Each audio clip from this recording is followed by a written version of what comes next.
la conception de la force dans l'islam? Quelles sont les caractéristiques des croyants forts? Qui parmi eux aimerait Allah le Tout-Puissant? Le croyant fort ou le croyant faible? Veuillez voir la vidéo jusqu'à la fin, ensuite répondez.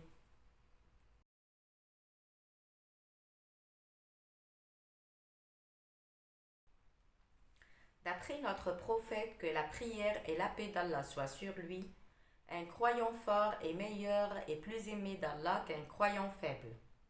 Le prophète Mohammed, paix et bénédiction soient sur lui, a préféré dans le hadith le croyant fort parce qu'il est plus bénéfique pour les musulmans et possède le pouvoir de la foi physique et pratique.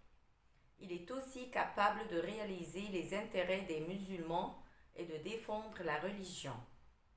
Il est du type des musulmans qui sont attachés fortement aux enseignements de leur religion et ne négligent pas et ne reculent pas. Quand ils parlent, ils ont confiance dans leurs paroles et quand ils font, ils sont fermes dans leurs actions. Ils ne connaissent ni hésitation ni faiblesse. Ils luttent pour le vrai et évitent la courtoisie. Ils commandent les biens et interdisent le mal, adhèrent fermement à la vérité et l'acceptent. De même, ils contrôlent leur volonté et défendent la religion contre les ennemis. Allah Tout-Puissant nous ordonne d'être forts comme le montre Surat Al-Baqarah verset 63.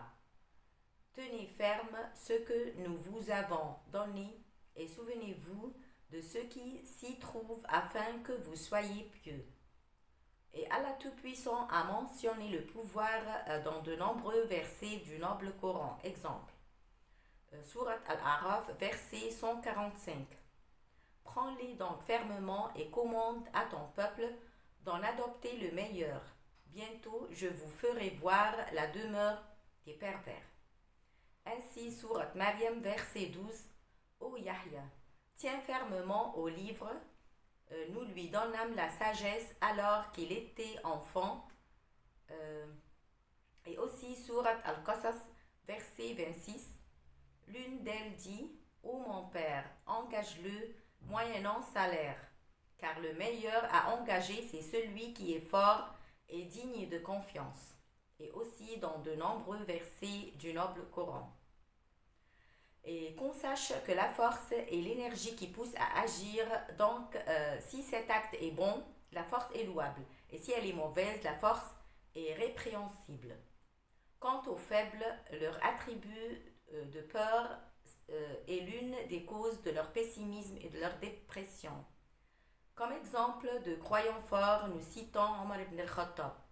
Le prophète Mohammed, la paix et la bénédiction d'Allah soit sur lui, attendait le bien des musulmans par l'islam de Omar. Il est connu par sa force et sa justice.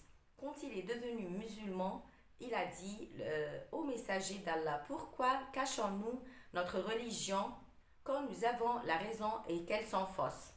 Il était appelé le Al-Farouk parce qu'il faisait la distinction entre la vérité et le mensonge.